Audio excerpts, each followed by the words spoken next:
سید جلال آغا افغان لوبغاړي په نغدي جایزو ونازول. سلام و مینه، خوږو کتونکو، وخت مو په خیر. په انګلستان کې میشت مشهور افغان سوداګر سید جلال آغا د 2019 کال نړیوال جام سیالۍ وروسته د افغانستان ټول ملي لوبغاړي په نغدي جایزو ونازول.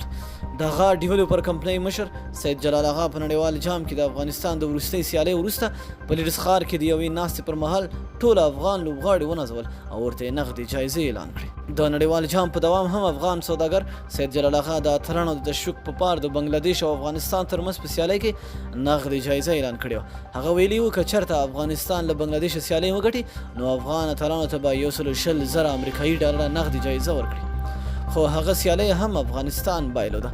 سید جلال آغا د اتلانو د تشویق په پار له بنګلادیش وروسته د افغانستان او د پاکستان ترمنځ د سیالۍ وړاندې هم د نغدي جایزې اعلان وکړ.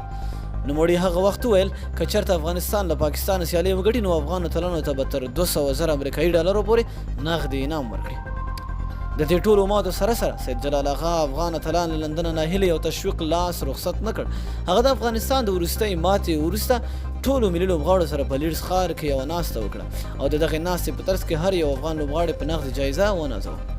هغه خبریال ډاټ کام ته د پیسو رقم په اړه څه ونه ویل، خو وایي چې د خپلې وسې مطابق یې افغان اتلان په انګلستان کې ښه ونازول او د تشویق وروسته یې افغانستان ته رخصت کړل.